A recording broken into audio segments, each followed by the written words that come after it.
Estamos de regreso y queremos saludar al señor doctor Walter Spurrier y al economista Vicente Albornoz. A los dos, muchas gracias por acompañarnos.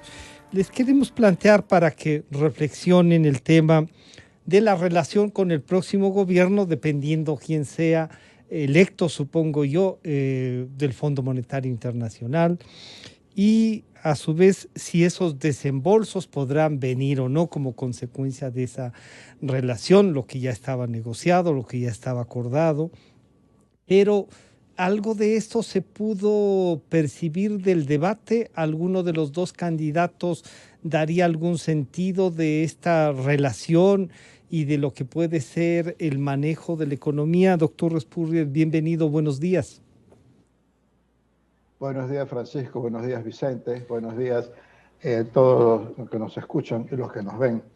Bueno, yo del debate con relación al Fondo Monetario no he visto mayor cosa. El debate no permitió adentrarnos en cosas económicas. Recordemos que el debate tenía como 5 temas. Era básicamente para que se luzca el CNE con una cantidad de publicidad, preguntas, etcétera.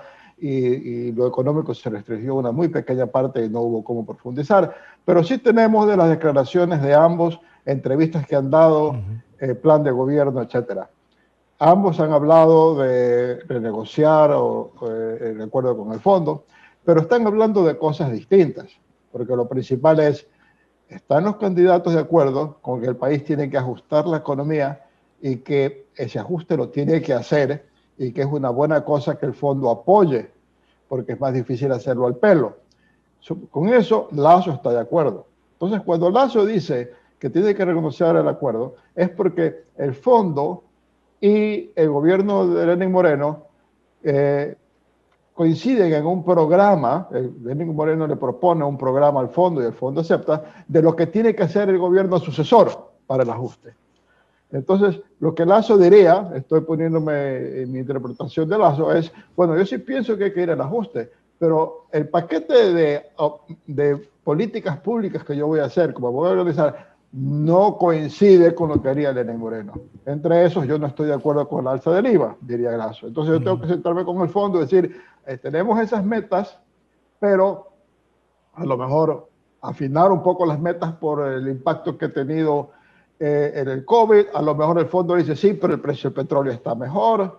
Afinar esas metas y decir, no, pero yo pienso tener otras medidas. Y yo propongo estas cosas en lugar de aumentar los impuestos. Yo propongo que la economía tiene que el gasto público tiene que ser más eficiente. No se puede estar botando tanta plata para los servicios que se dan. Podemos ahorrar ahí más de lo que se está propuesto y voy a reducir el gasto público. Puede decir, vamos a avanzar con tales medidas para optimizar la economía y por lo tanto va a venir más capitales y ponerse de acuerdo. Y le ha de decir, oiga, pero usted la plata casi todo se lo ha dado a Moreno, a mí me tiene que dar algo más.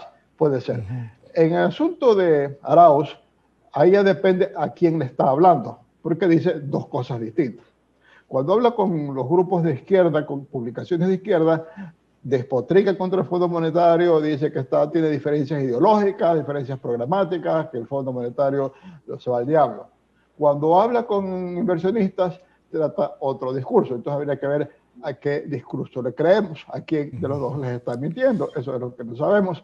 Pero en todo, yo también pienso que le está mintiendo a los inversionistas, aunque hay muchos inversionistas que piensan que no tiene mayor alternativa, Arauz, que llegar a un acuerdo con el fondo. Entonces estamos viendo, por ejemplo, en comparación, lo que está pasando en Argentina, gobierno de más o menos las mismas tendencias que tendría Arauz, con un dueño del gobierno que no está en la presidencia, en el caso de Argentina está en la vicepresidencia, lo tiene cogido por el cogote a Fernández, a Alberto Fernández, y entonces ahí está en una negociación de un acuerdo, y como no aciertan y como que se demoran, la economía tienen allá también el dólar en cuarentena.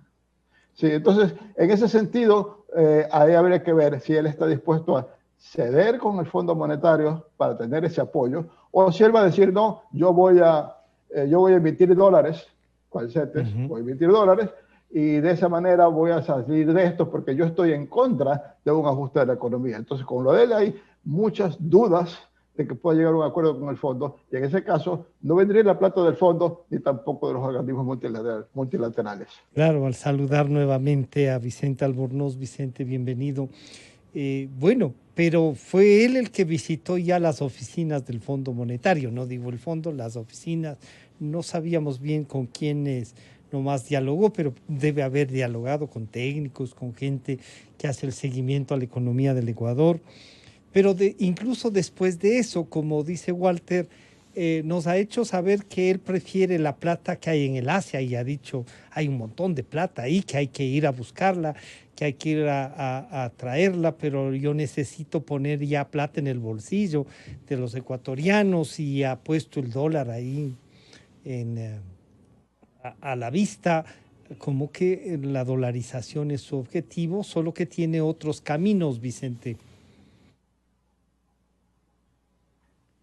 Muy buenos días, Francisco, muy buenos días, Walter.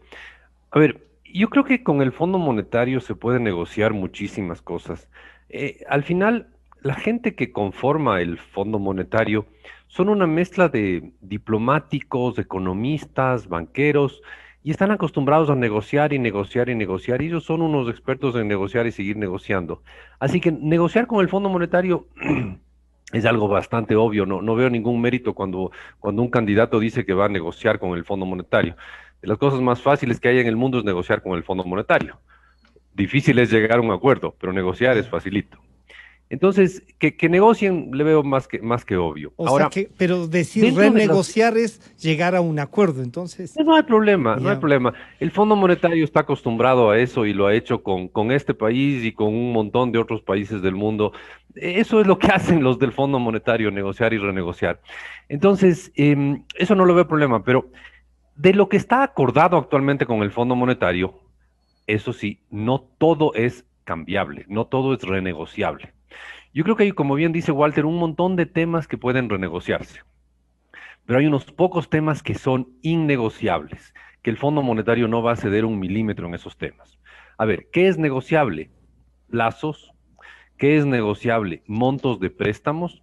Yo creo ujú, que cualquier candidato que triunfe y vaya al Fondo Monetario y diga, mire, de un préstamo de 6.500 millones, usted le dio 1000. 4.400, o sea, muchísimo más de la mitad a Lenin Moreno. Yo también quiero que me dé más plata a mí. No creo que haya ningún problema.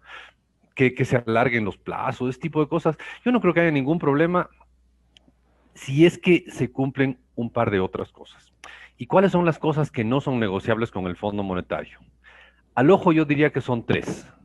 La primera, no se puede negociar, o sea, es obligatorio que el país reduzca su déficit fiscal.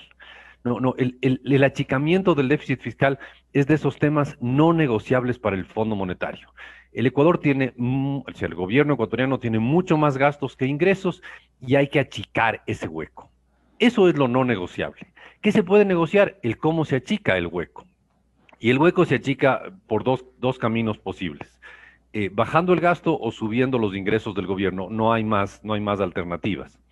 Y se puede negociar, mire, yo quiero bajar más el gasto para no subir impuestos, o yo quiero subir impuestos para no tener que bajar gastos. No importa cómo. El hecho final es que yo voy a achicar el déficit.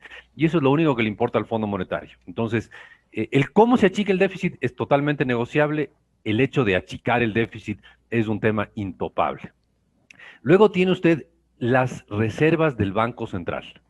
El acuerdo con el Fondo Monetario supone un fortalecimiento de las reservas en el Banco Central, porque el Fondo Monetario se da cuenta que esas reservas son la garantía de que la dolarización funcione y son la garantía de que no vamos a entrar en un periodo caótico, ¿no? Entonces, eso es otro tema que no es negociable. Y si el candidato Arauz dice que piensa gastarse parte de esas reservas en bonos, en pagos, en cualquier cosa, ok, no hay problema, pero eso le vuelve imposible negociar con el Fondo Monetario a Arauz. O sea, Arauz no podría negociar con el Fondo Monetario si es que si está partiendo de la base de que va a gastarse las reservas del Banco Central. Y hay un tercer tema que es intocable, pero dudo que a algún candidato le moleste eso, que es el aumentar el número de receptores del bono de desarrollo humano. A ver, El Ecuador tenía antes de la pandemia más o menos 1 millón de familias recibiendo el bono de desarrollo humano y ahorita debe tener casi 2 millones. Em, y eso es en parte por presión de los multilaterales que se aumente el número de receptores del bono.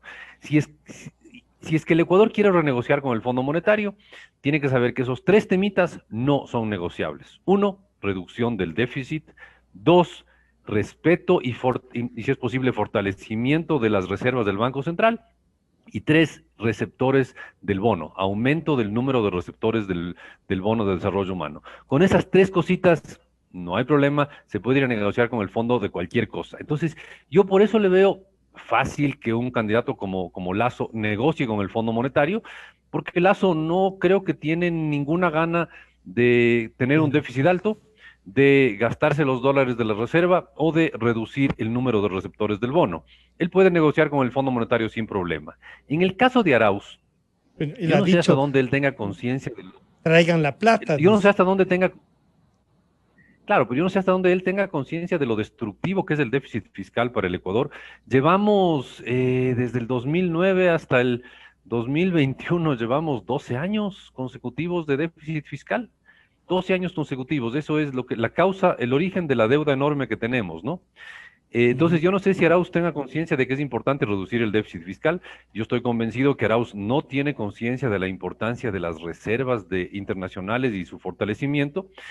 Él sí, seguro que va a estar de acuerdo con tener un alto número de receptores del bono solidario, seguro que sí, pero los otros dos puntos no. Entonces, yo no veo la posibilidad, por más que él anuncie que quiere negociar con el Fondo Monetario, yo veo que ahí hay dos temas en los cuales van a hablar idiomas distintos, ¿no? Probablemente ambos hablen inglés y hasta con buen acento, Sí. pero van a hablar idiomas completamente distintos del Fondo Monetario y Andrés Arauz el rato en que hablen de el fortalecimiento de las reservas y la reducción del déficit, por lo cual no es, pueden sentarse, conversar y conversar y Sí, conversar, y habrá pero un no montón de más. comunicados diciendo que han conversado, pero no van a avanzar en una negociación real. Claro, entonces, Walter, está también esta línea de crédito del gobierno norteamericano de 3.500 millones de dólares que está ahí, que también dependerá de quién sea el presidente para que lo pueda usar de mejor manera, incrementar esos acuerdos, unos acuerdos de comercio. Pero entonces lo del fondo, como dice Vicente, se puede, voy a ir a negociar, el uno voy a renegociar, o sea, el uno dice yo quiero un acuerdo, pero quiero cambiar las condiciones, el otro nos dice voy a renegociar todo. Y claro, ahí pone Vicente esas tres cosas que no se podrían hacer.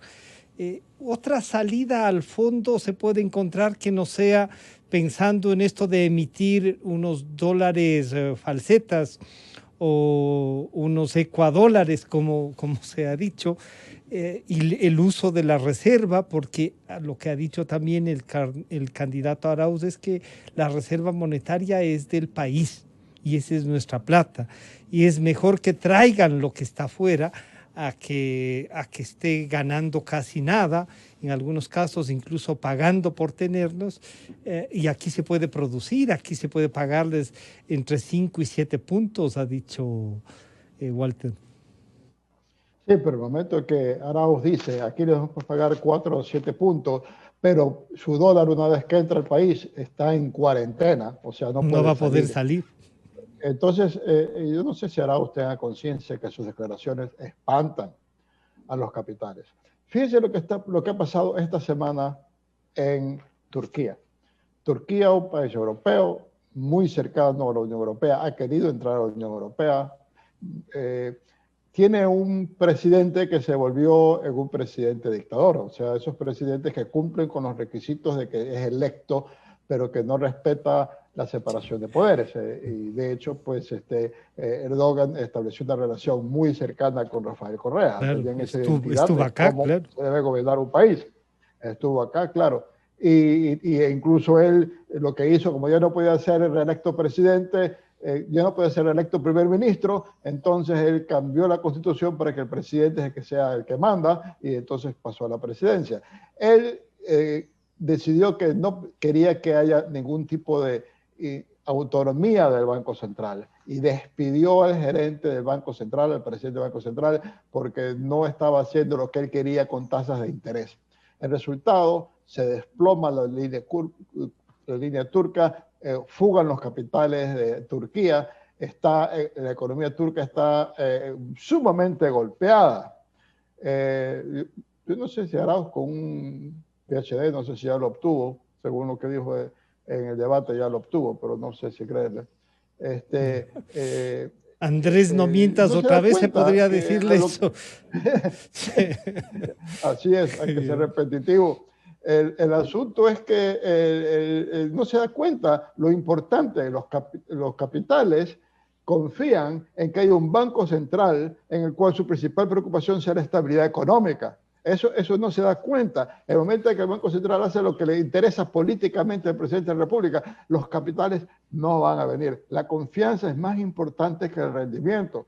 Y de hecho, por eso es que el riesgo país en Ecuador es tan alto, porque para que la gente invierta en papeles ecuatorianos, hay que darle un interés de usura, hay que pagar un rendimiento de usura, porque los papeles se venden con enorme descuento para que el que invierte tenga un rendimiento brutalmente elevado. Entonces, eso no es dable, hay que crear confianza en la moneda y eso es lo que no hace, ¿no? Entonces, en ese sentido, ¿qué otras alternativas tiene? Ahora, mencionaste, Francisco, para empezar esta pregunta, lo del acuerdo con el gobierno americano, esa línea de financiamiento. Pero esa línea de financiamiento está vinculada a dos cosas. Bueno, estaba vinculada a dos cosas bajo el gobierno Trump. Vamos a ver cómo está vinculada por el gobierno Biden. Pero había dos cosas. La una era para ayudar a esta reducción del tamaño del Estado, porque significaba de que iban a hacer estas monetizaciones. Monetizaciones que las ofreció Rafael Correa. Él habló de monetizar sopladora. ¿No? Ya incluso, es un sistema mediante el cual... Ya incluso señaló por dónde iba la monetización, ¿sí? Así es, bueno, Arauz dice que eso no lo va a hacer. Entonces, por ahí hay un punto. Y en segundo lugar, con el gobierno de Trump, eso estaba vinculado a un alejamiento con China. China está haciendo lo contrario con las vacunas. Hay el caso de Brasil. ¿Qué ha pasado estos días? Brasil iba a excluir a China, a Huawei de China, en su programa de 5G. Pero le planteó a China que necesitaba vacunas porque Estados Unidos y Europa han sido muy miopes y no están dando vacunas a los del resto del mundo. Y China le ha dicho, yo te doy las vacunas, pero deja entrar a Huawei. Y Brasil acaba de dar la vuelta, siendo el mercado más importante que América Latina, y aliado, Bolsonaro, aliado de los Estados Unidos, ha aceptado que Huawei entre en el 5G en Brasil para poder obtener vacunas. O sea que, entonces, yo no veo en estas circunstancias que haya otra alternativa. Habla capitales en Asia, Arauz, pero China, no es que China tiene una política hacia el Ecuador. China tiene una política hacia los países de menor desarrollo, vinculado a sus intereses geopolíticos de una manera muy cruda. En estos momentos, si ellos no están prestando a la América Latina, no van a hacer una excepción con el Ecuador, a no ser que el Ecuador les dé algo extraordinario a los chinos, que ellos planteen algo que les justifique. Yo no veo otra alternativa. O sea, o Arauz entra en un acuerdo, continúa el acuerdo con el fondo, que lo puede renegociar de acuerdo, como lo explicó con detalle Vicente, o en su defecto nos vamos por la vía de los dólares falsetes y pues el futuro es muy negro. Claro, pero ahí viene, Vicente, un dilema, ¿no? Una campaña electoral, incluso diríamos en el propio debate, que no nos acercaron hacia mucho a la economía, quizá por el esquema, por todo, pero como que los dos candidatos también evitan topar. El uno ha sido claro en defender la dolarización, el otro ha dicho que tiene un proyecto que puede tener cosas alternativas, la diferencia, digamos así, frente a la dolarización. Pero claro, pedirle a un candidato que nos cuente cómo podría ser el ajuste, es decirle, oiga, ajústese la soga al cuello. ¿Cómo se puede manejar entonces el tema económico siendo tan duro como ustedes nos acaban de describir? que el país de todas maneras entienda que el que llegue va a tener que hacer cosas, solo que el uno va a hacer unas para mejorar la dolarización y el otro puede correrse los riesgos, como nos recuerda Walter, como Erdogan, tomar medidas populistas para contentar en los primeros tiempos y después, claro, después la igualdad va a ser en la pobreza, no en el avance, Vicente. Sí, a ver, Erdogan es un tipo muy curioso, ¿no? Es un autoritario, como dice Walter, pero de vez en cuando nombra gente muy sensata a su gobierno y después le saca, lo cual Claro. es contraproducente, ¿no? Porque, Sí. porque ya tiene a alguien, entonces la gente empieza a ilusionarse, miren, este es un buen gerente del Banco Central de Turquía, la lira turca se fortalece, le manda sacando, boom, un caos, ¿no?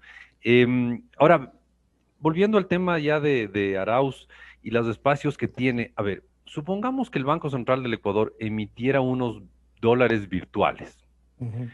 eh, que hoy emitiera unos dólares virtuales.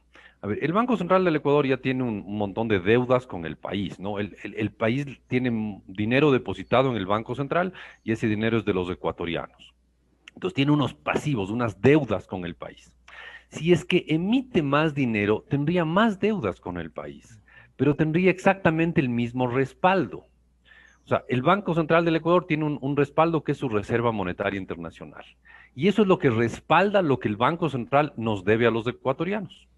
Si es que emite dinero electrónico, virtual, como quiera, tendría el mismo respaldo, porque no cambiaría, pero tendría más deudas con el país, lo cual haría que esté debilitando también las reservas en términos relativos. Y eso sería un tema que volvería imposible un acercamiento entre él y el Fondo Monetario, ¿no? Entonces, no solo gastarse las reservas, sino crear una moneda artificial, una moneda electrónica, le alejaría completamente de una posible negociación con el Fondo Monetario. Entonces, la verdad, yo creo que Andrés Arauz es ideológicamente incompatible con el Fondo Monetario. Yo no creo que Arauz y un gobierno de él sean capaces de negociar con el Fondo Monetario.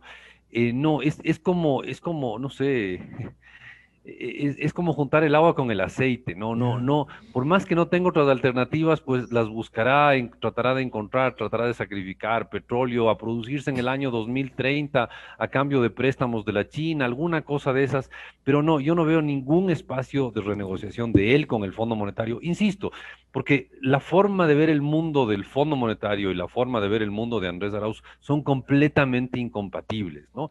Y el tema este de las reservas del central, no solo que es un tema Pero muy entonces, cercano a todos los bien ecuatorianos. podría, Vicente, bien podría el candidato Arauz comenzar a despotricar contra el fondo y decir nosotros nos vamos a ir del fondo, no queremos saber con el fondo.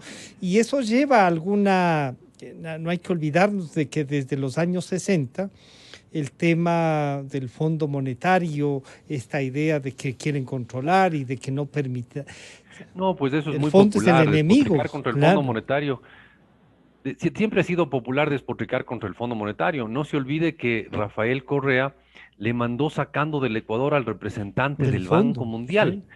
Ah, No, no, al representante del del Banco banco, Mundial. sí, sí, sí. El representante del Fondo Monetario, antes de que le manden sacando, se fue solito. Ya, sí, sí, Pero sí. sí, o sea, era obvio que la tensión era alta, entonces simplemente discretamente el representante del Fondo Monetario se fue, lo cual refleja que los del Fondo Monetario son mejores diplomáticos todavía, ¿ya? La gente del Fondo Monetario son unos brillantes diplomáticos y por eso yo digo que negociar con ellos es facilito, uno puede sentarse y conversar y ellos nunca se van a levantar de la mesa de negociación, simplemente van a hacer unos comunicados de que el avance ha sido limitado, pero que en el futuro podría ser mejor. Yo que sé, alguna cosa Son de esas. como los Listo. árbitros de fútbol. Les pueden No, que gritar va, cualquier cosa. no, son mucho más, son Son mucho más, mucho más. son unos, en serio, es que esa es Es- su labor, o sea, sí, ya. son una mezcla rarísima de políticos, diplomáticos, economistas y banqueros, ¿ya? Y funciona eso, y llevan 70 años de hacer eso, ¿no? Entonces no nos sorprendamos que ellos nunca van a decir Ya. que no van a negociar con Arauz, nunca lo van a hacer. van a darle largas, van a ser genéricos en las respuestas, pero nunca van a dejar de sentarse a negociar. Y si usted le pudiera entrevistar a la directora del Fondo Monetario, ella va a decir, el Fondo Monetario siempre estará abierta para negociar con cualquier jefe de Estado de cualquier parte del planeta. Entonces, eso no es por ahí el camino. El peligro que veo yo es que creamos que despotricar contra el Fondo Monetario es útil para el país. Porque despotricar contra el Fondo Monetario le hace popular al presidente del momento, pero de ninguna manera soluciona los problemas de fondo que Claro, o tiene sea, el Ecuador. disparamos a O sea, alguien que no tiene la culpa, se podría decir así. O si no más tiene que alguna eso culpa el fondo en no, la culpa de lo exigirnos mal a... que estamos en el Ecuador es de los ecuatorianos. No, Ya. la culpa de que estemos mal es de los ecuatorianos. Eso es importantísimo tener claro, porque Ujú. al final nos sacamos la lotería cada 40 años más o menos y nos la feriamos, ¿no? Si usted ve el boom bananero, 40 años después del primer boom petrolero, 40 años después del segundo boom petrolero, estoy haciendo números Sí, sí. gruesos, pero nos llega un montón de plata, nos lo farreamos, nos gastamos hasta el último centavo, los problemas los generamos nosotros. Los países que manejan bien su economía no necesitan acercarse al Fondo Monetario. Entonces tienen la mejor de las relaciones con el Fondo Monetario porque no lo necesitan, ¿ya? Ya. Eso Claro. es el reflejo de un buen manejo de la economía, el no necesitar al Fondo Monetario. El problema es que si creemos que insultarle al fondo nos sirve para ser más productivos, para reducir los costos de producción en el país, si insultar al Fondo Monetario nos va a generar empleo, insultar al Fondo Monetario va a reducir la pobreza en el país, si creemos realmente eso, es que estamos locos. Claro, y entonces, Walter, ahí hay que generar una visión, como ha dicho Vicente, y usted lo ha dicho varias veces. El tema es cómo administramos lo nuestro, y ahí, como dice Vicente, no necesitamos ni al fondo ni a nadie.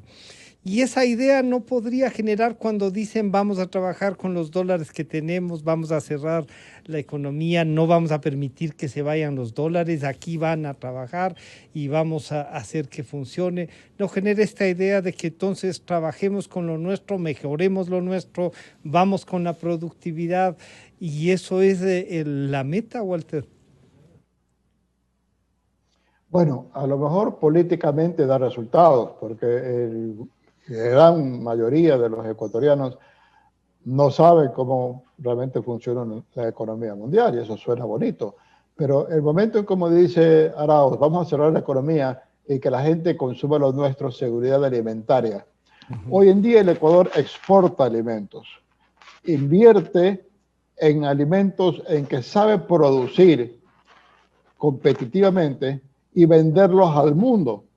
Entonces, un mundo de más de 17 mil millones de habitantes, el Ecuador es el primer proveedor de banano, es el primer proveedor De camarón ya, de ¿no? camarón a nivel de exportación. Es eso. Hay otros que producen más, pero lo Claro. consumen, y todo localmente. Es el tercero de cacao, siendo el primero de cacao Garoma, es el segundo de atún que pesca. Y eso significa actividades que emplean mucha gente y que esa actividad que emplean mucha gente se utiliza para poder importar las cosas que necesitamos, como son bienes de capital e incluso productos de consumo. No le diga a la población ecuatoriana que no puedan tener televisores, que no puedan tener teléfonos celulares porque son productos importados, y si son ensamblados localmente es con componentes importados. Diría que no pueda tener automóviles, que no pueda tener bicicletas, que no pueda tener nada que sea un producto químico o un producto metálico, no puede ser, ¿ya?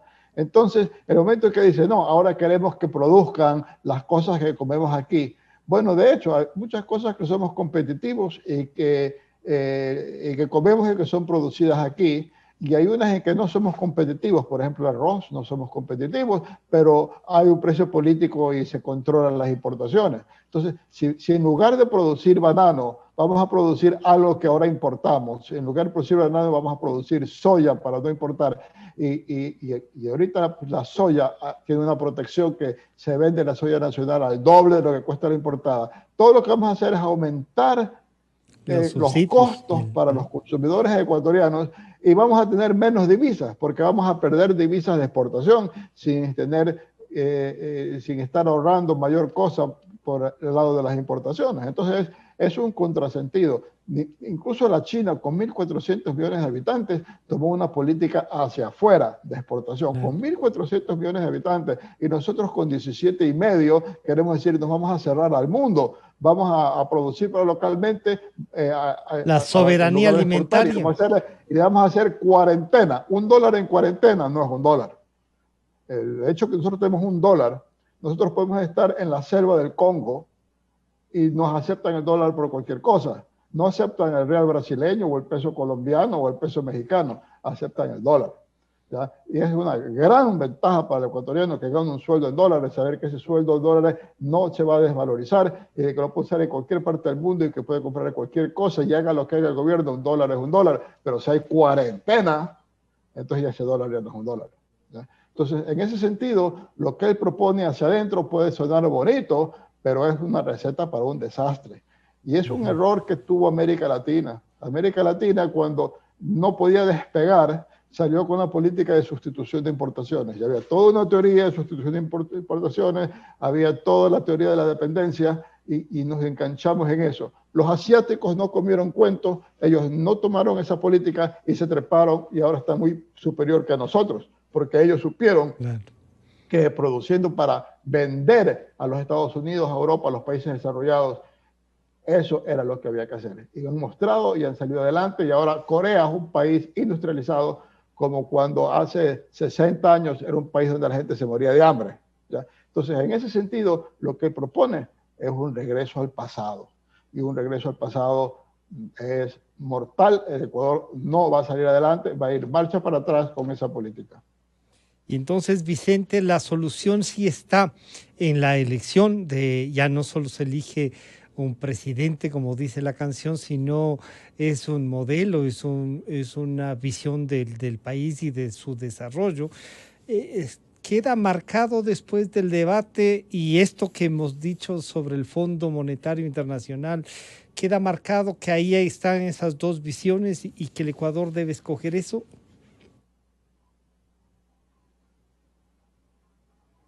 El micrófono, Vicente. Yo creo que el Ecuador simplemente tenemos que ver la realidad y ver el mundo, ¿no?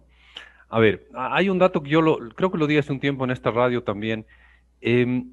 La economía del Ecuador es casi exactamente 1/1000 de la economía mundial. A ver, eso podría llevarnos a ponernos muy tristes y decir, oh, qué pequeño es nuestro país.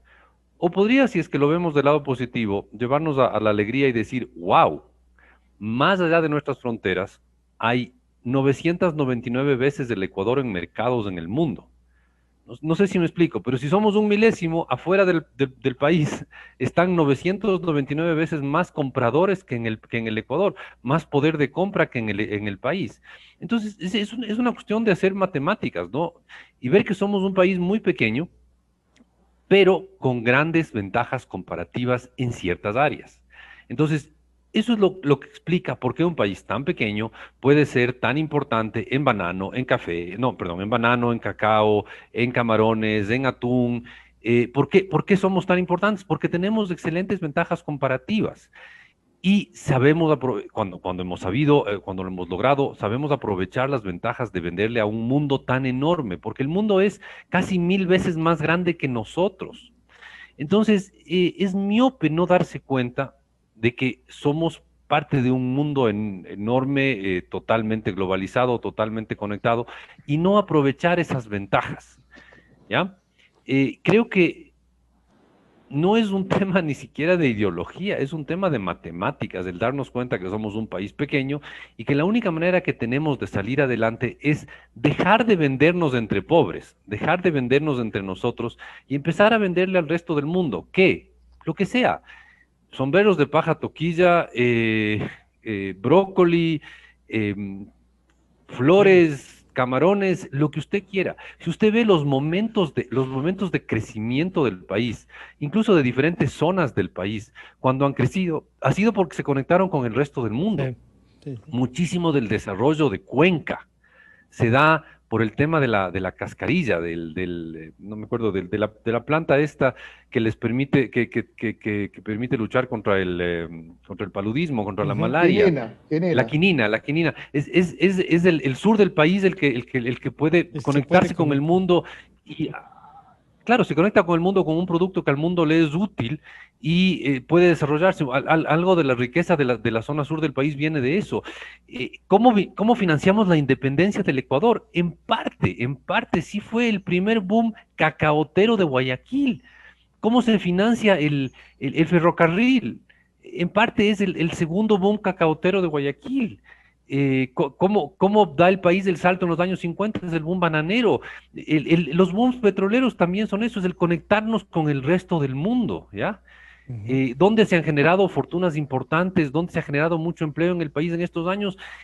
Coincide muchísimo los sectores donde se ha creado empleo con los sectores de importancia Claro. en la exportación, o sea, atún, Y camarón, en la sierra, las banano, flores, cacao, el todo eso. brócoli, así, bueno. Exactamente, todo eso. Entonces, perder de vista que somos parte de un mundo enorme es ser absolutamente miopes. Y yo creo que, desgraciadamente, en el Ecuador, sí hay gente lo suficiente miope como para no ver eso.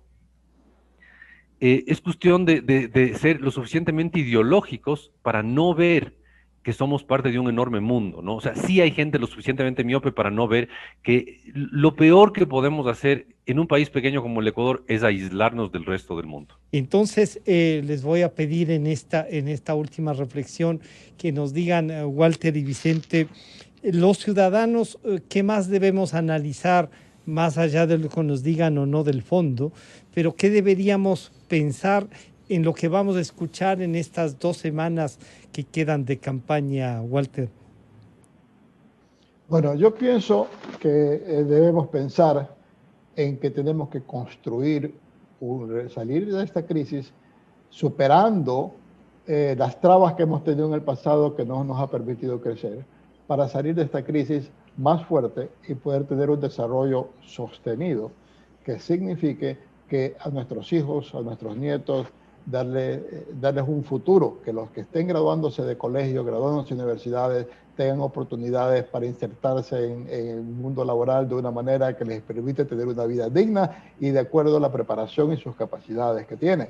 Y no ir a buscar medidas facilistas. Yo pienso que esa es una gran falla que ha tenido América Latina y el Ecuador, en lugar de excepción, que es uno de los que más sirve de ejemplo de eso, de buscar cómo mato la gallina de los huevos de oro para hoy día comer bien y no me importa si el día de mañana estoy con hambre y si no puedo alimentar a mis hijos en el futuro. Entonces tenemos que ver quién nos está ofreciendo un futuro, quién está señalando cómo vamos a salir de esto y para qué futuro vamos a tener. Entonces yo pienso que debemos pensar en eso y no debemos pensar en quién me está comprando el voto, quién me está dando hoy plata sin importarle el futuro del país. Tenemos que pensar en el futuro. El problema de hoy, vamos a salir de una manera o de otra, se está mejorando el precio del petróleo, etcétera, pero el asunto es, ahora tenemos que aprovechar la crisis para volver a organizar la manera de la economía, organizar de otra manera, economía y sociedad, para poder salir adelante y por convertirnos en un país con alto crecimiento económico y un mejor futuro para nuestros descendientes. Claro, entonces, Vicente, el futuro no es la primera semana de gobierno. El futuro va más allá incluso de los 4 años del próximo gobierno. ¿Cómo nos replanteamos y cómo Me parece analizamos una interesantísima. lo que se diga en lo que queda de la campaña? Me parece una interesantísima introducción la tuya, Francisco, porque creo que los ecuatorianos elegiríamos mejor si no pensáramos en nosotros, sino en el subsiguiente presidente. ¿A qué me refiero? Elijamos aquel que deje el país en mejor estado para que el presidente que va a venir en el 2025 Cinco. reciba el país mejor. No pensemos en nosotros, pensemos en el pobre señor que se va a sentar en el sillón de la presidencia en Carondelet en mayo del 2025. ¿Cómo hacemos para que esa persona esté mejor?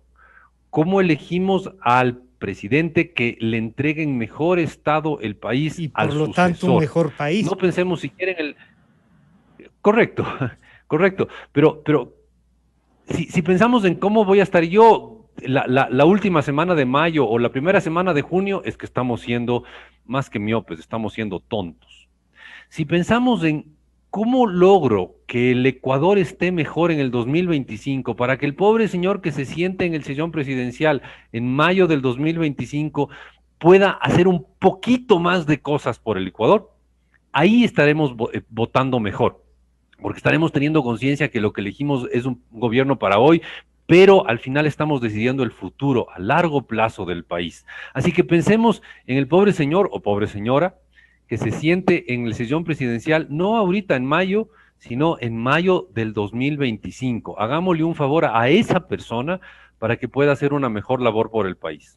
Yo quiero agradecerle al doctor Walter Respurrier y al economista Vicente Albornoz. Gracias por compartir sus reflexiones. Estaremos en contacto entonces para ver qué avanza, cuáles son las otras propuestas y si el futuro es, como dice Vicente, la última semana de mayo, la primera de junio, o es como ha dicho Walter también y Vicente, el futuro es los hijos, los nietos y el país en general. Muchas gracias a los dos por acompañarnos. Buenos días. Un gusto. Han estado con nosotros el doctor Walter Respurrier, director de Análisis Semanal, y el doctor Vicente Albornoz, decano de la Facultad de Ciencias Económicas de la UDLA. Ya volvemos.